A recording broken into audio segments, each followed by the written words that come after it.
தமிழ்நாடு அரசியல்ங்கிறது ஒரு கேலி கூத்தினுடைய உச்சத்தில் இருக்கு அப்படிங்கிறது தான் யதார்த்தமான உண்மை. அதாவது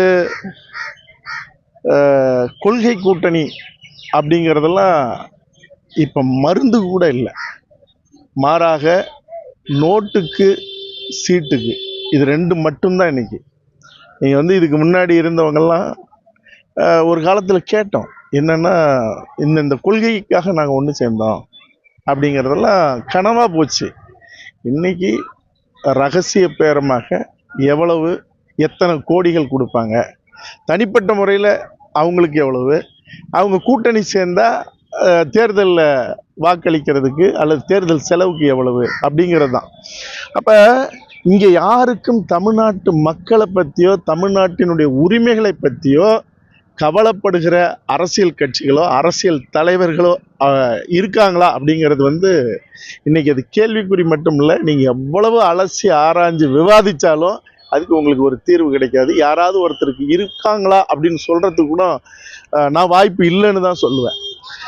ஆக அப்படிப்பட்ட நிலையில் பாருங்கள், 10 முறை எம்எல்ஏ இருந்தவர் ஒரு கட்சியில் எனக்கு துரோகம் இழைக்கப்பட்டதுன்னு சொல்லி ஒரு கட்சியில் போய் சேர்றாரு.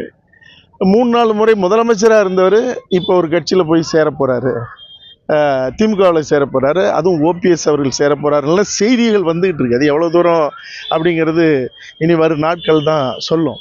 ஆக இங்கே இப்படிப்பட்ட நிலை இருந்தால் இனி நான் இந்த கூட்டணி தான், நான் இந்த கட்சி, நான் இவங்களுக்கு தான் வாக்களிக்க போகிறேன்னு சொல்கிற மக்கள் ஒரு காலமும் வெளில போகிறதில்ல.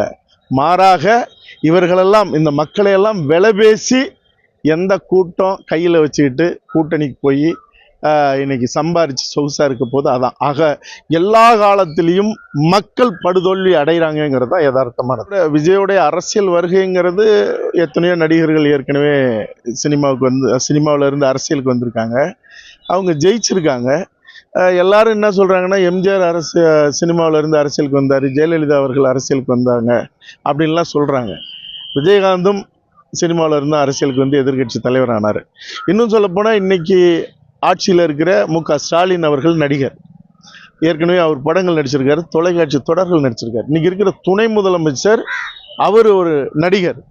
ஆக இங்கே கலைஞர் அவர்கள் சினிமாவில் இருந்து தான் வந்தவர், அண்ணாவே சினிமாவில் இருந்து வந்தவர் தான். ஆக சினிமாவில் இருந்து வந்தவங்க ஜெயிப்பாங்களா தோப்பாங்களாங்கிறதெல்லாம் இங்கே அந்த அந்த விவாதம்லாம் இன்னைக்கு கடந்துருச்சு அது வருகையில். விஜய் அவர் எப்படி ஜெயிக்க போகிறாரு, என்ன வியூகம் வச்சிருக்காரு அப்படிங்கிறதெல்லாம் இன்னைக்கு அது அவருடைய அடுத்தடுத்த கட்ட முன்னெடுப்பில் தான் இருக்குது. மாறாக அவரை தேர்தல் களத்தில் சந்திக்கிறதுக்கு பதிலாக தேர்தலுக்கு முன்னாடியே அவரை தன்வசம் இழுத்து ஜெயிச்சு இந்த மண்ணை ஆளலாம் அப்படின்னு ஒரு கூட்டமும், இல்லை அவரை வர விடாமல் முடக்குனா நாம் திருப்பி வந்துடலாம் அப்படின்னு ஒரு அரசியல் போக்கும் இங்கே நிலவுது. இதையெல்லாம் அவர் முறியடிச்சு அவருடைய ஜனநாயகன் படமாக இருக்கட்டும் அல்லது அவர் மேலே பாய்ச்சப்பட்டிருக்கிற சிபிஐ வழக்காக இருக்கட்டும், இதெல்லாம் அவர் தாண்டி இன்னும் வியூகம் அமைக்கிறாருங்கிறது வருங்காலத்தில் தான் அது தெரியும்.